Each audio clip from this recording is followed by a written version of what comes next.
नमस्कार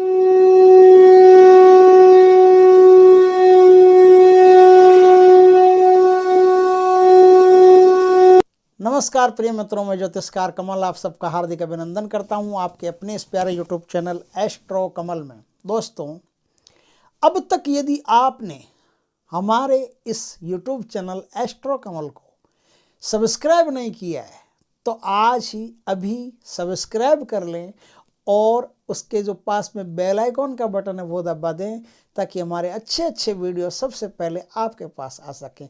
और दोस्तों, वीडियो को लाइक करना नहीं भूलें, क्योंकि क्या है, हमें गैस तभी पैदा होती है जब आपके लाइक्स देखते हैं। अरे वाह यार, आज तो बढ़िया बढ़िया हमारे दर्शकों ने अच्छा लाइक दिया है। तो लाइक दिया है ना, तो उससे क्या होता है, हमारे अंदर गैस पैदा होती है, यहाँ काम करने का जज्बा पैदा होता है और हम आपके लिए बढ़िया बढ़िया साधनाएं चुन चुन के साधनाएं लेके आते हैं जो इजी हो, आसान हो, तबीयत से आप कर सकते हो और ऐसी साधनाएं करके आपको अच्छा फल मिल सकता है। आपके जीवन में कोई भी कांटे बिखरे हो उन्हें समेटा जा सकता है, फूल खिलाए जा सकते हैं। तंत्र सबके लिए है, तंत्र के द्वारा आपके जीवन में भी अच्छे कार्य किए जा सकते हैं।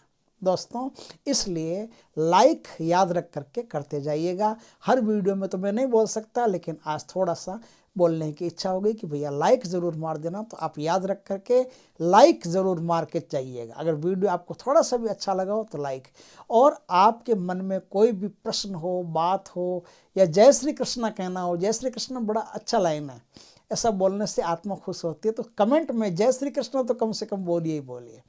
वीडियो छोड़ने से पहले जय श्री कृष्ण जरूर बोलिए ताकि आपके भी काम आसानी से भगवान कृष्ण की कृपा से हो सके। कृपा कृष्ण की हलदर का हल, है ना।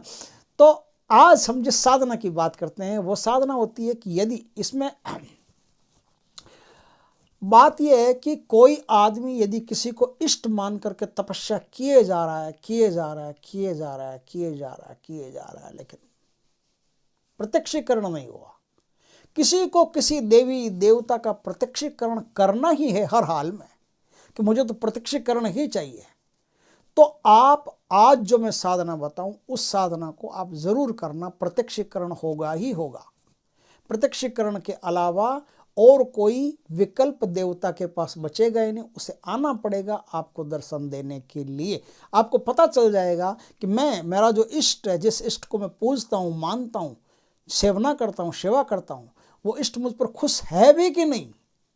तो आपके सामने जब दर्शन होंगे उसके, कैसे ही वो दर्शन आपको होंगे ही होंगे, कोई दो राय नहीं है इसमें। और इसका अनुभव आप इस वीडियो के अंत में जब आप साधना कर लो तो इस वीडियो को तलाश करके जरूर अनुभव अपना बताना या हमको रिकॉर्ड करवाना, ताकि हम भी अपने अन्य दर्शकों को बता सकें कि उन दर्शकों ने इस तरह से अनुभव किया है और आप भी चाहो तो इसको साधना को करके अपने इष्ट के प्रत्यक्ष दर्शन कर सकते हो। कैसे कर सकते हो? क्या है, आप किसी को भी मानते हो, हनुमान जी को, दुर्गा को, काली को, सिर्फ 3 देवता ऐसे हैं जिनका इस मंत्र का जो आज बताऊं उन पर कोई फर्क नहीं पड़ता है। बाकी कोई भी देवी देवता हो संसार में पूजे जाने वाले, माने जाने वाले, फर्क नहीं पड़ता है। मैं ये कहता हूँ फर्क नहीं पड़ता है, ये मंत्र उनको खींच करके ला नहीं सकता, वो अपनी मर्जी से आते हैं तो आते हैं, ये उनकी कृपा है। आ गए तो उनकी कृपा है, मंत्र का इसमें ज़्यादा जोर नहीं है, बस अनुनय विनय समझ लीजिए कि मंत्र ने जा करके खड़े होकर के अनुनय विनय किए। आपको एक भोजपत्र पे आज जो मैं मंत्र बताऊं उस मंत्र को भोजपत्र पे अष्टगंध की स्याही से, अनार की कलम से उत्तर दिशा में, उत्तर लेना है ना, तो उत्तर दिशा में मुंह रख करके और मृग के चर्म पर बैठ करके, मृग चर्म नहीं मिले तो फिर काले ऊन के आसन पर बैठ करके, क्योंकि कोई भी चीज पैदा होती है तो गुप्त धुप अंधकार में से निकल के आपके सामने आती है। आपके और देवताओं के बीच में एक धुप अंधकार छाया हुआ रहता है। उस अंधकार को देवता अपनी तरफ से मिटाते हैं, साधक अपनी तरफ से मिटाता है, तब अंधकार में किरणें फूटती है रोशनी की और प्रकाश पैदा होता है। प्रकाश में साधक को स्नान मिलती है। तो क्या करेंगे कि आप काले ऊन के आसन पर बैठ करके, यदि आपको मृग चर्म, काले मृग का चर्म नहीं मिले, कोई दिक्कत नहीं, मारना किसी को नहीं, बेजीव को। ये नहीं कि मृग चर्म बोला है तो किसी मृग का जाकर के गला काट दे, उसकी खर्र से खाल उतार ले, फिर उस पर जाके बैठ जाए, वो तो पाप हो जाएगा। देवता आता हो तो नहीं आएगा। कोई पहले से मृग मर गया हो, उसकी कहीं चर्म मिली हो आपको, तो उस पर बैठ सकते हो। वरना मृग चर्म की भी कोई आवश्यकता नहीं। काले, बिल्कुल काले ऊन के आसन पर आप बैठ सकते हो या ऊन की कंबल पर बैठ सकते हो। कंबल पर बैठ करके किसी तख्ती को लेना, तख्ती पर भोजपत्र पर आज जो मैं मंत्र बताऊं उस मंत्र को आप अष्टगंध की स्याही से लिखना पड़ेगा। और उस मंत्र में एक स्थान आता है जहां लिखा होता है अमुकम। उस अमुकम के स्थान पर आपको अपने इष्ट का नाम लिखना है। काली माता, दुर्गा माता, कात्यायनी, कालरात्रि, सिद्धदात्री, पार्वती, गौरी, लक्ष्मी, अंबिका, गणेश जी, शिव जी, नारद जी, विष्णु भगवान, कोई भी जो भी आपके इष्ट रहे हों उन इष्ट देवता का नाम अमुकम के स्थान पर आपको लिखना पड़ेगा। और इसकी षोडशोपचार पूजा करनी पड़ेगी। यदि आपको षोडशोपचार पूजा नहीं आती है तो आप किसी पंडित को बुला करके षोडशोपचार पूजा करवा लें। अब इसको फ्रेमिंग करवा करके आप उत्तर दिशा की दीवार पर रख दें और इसकी पूजा करते रहे। अब आप जिस स्थान पर देवता की पूजा करते हैं उस स्थान के पास में इस यंत्र को लगा रहने दें। अब जिस देवता की पूजा करते हैं, चाहे लक्ष्मी की करते हो, गणेश जी की करते हो, हनुमान जी की करते हो, किसी की भी करते हो, उनका आपने घर में एक स्थान बना रखा है, एक दरबार बना रखा है। उस दरबार के सामने बैठ करके आज जो मैं मंत्र बताऊं उस मंत्र के 121 जाप करने। 121 जाप करने के बाद में पहले दिन से लेकर के कभी भी देवता आपके सामने प्रकट हो सकता है। इसके लिए सावधानी रखें, क्योंकि देवता जब प्रकट होते हैं तो उन्हें भेंट देनी पड़ती है। आपके सामने सबसे प्रिय, सबसे चहीता है, संसार का सबसे कीमती देवता आपके सामने आने वाला है, तो उसके लिए क्या भेंट देंगे, ये भेंट आप पहले से तैयारी करके रखें। देखिए, आपके अंदर आस्था रहेगी ना कि हाँ वो आ सकते हैं, वो आएंगे, कमल जी ने बताया पक्का आएंगे, तो ही पक्का आएंगे, तो पक्का आएंगे ना, तो इसके लिए भेंट भी पहले से तैयार करके रखनी पड़ती है। देवता के चरणों में क्या चढ़ाना है, फूल चढ़ाने, पुष्प चढ़ाने, अक्षत चढ़ाने, गंध चढ़ानी है, जल चढ़ाना है, वो सब। और भेंट देवता को क्या देनी, क्या सबसे चीज़ कीमती आपके पास, वो देवता को देनी। इसलिए भेंट अपने पास पहले से तैयार रख लेना। अब क्या है, अब जब देवता सामने आए आपके, तो सामने आए ना, प्रत्यक्ष हो ना, तो आप उनका अच्छी तरह से अभिवादन करें, प्रणाम करें, उनका अभिनंदन करें, उन पर जल चढ़ाएं, फूल चढ़ाएं, पुष्प चढ़ाएं, इत्र चढ़ाएं, मस्त मस्त चीज़ों से उनका स्वागत करें, मिष्ठान चढ़ाएं, हाथ से बने हुए, बाजार से लाए हुए नहीं, हाथ से बने हुए मिष्ठान उनको अर्पित करें। जल, शुद्ध जल अर्पित करें, ताम्र पात्र में हो तो, अगर शनि की पूजा करते हो तो लोहे के पात्र में, ताम्र में मत देना। जो भी जिस प्रकार के देवता उस प्रकार की विधि होती है, उस विधि से उनको आप भेंट की तैयारी पहले अपने पास रखें। अगर आ गए देवता, अगर क्या वो तो आएंगे, 100% आएंगे, अगर आएंगे आपके सामने तो आपको भेंट देना पड़ेगा, नहीं तो इष्ट सामने और आप भेंट नहीं दो तो आप दोषी हो जाते हो। खाली मांगने का काम थोड़ी होता है, साधक का खाली मांगने का ही काम, कोई भिखारी का रिश्ता थोड़ी है, ये तो पिता पुत्र का रिश्ता है। कभी पिता पुत्र के लिए कुछ लाता है तो कभी पुत्र पिता के लिए कुछ ले जाता है। ये तो संबंध रहता है आपस में, ये तो कोई लेन देन का संबंध थोड़ी है, तो प्यार का संबंध है।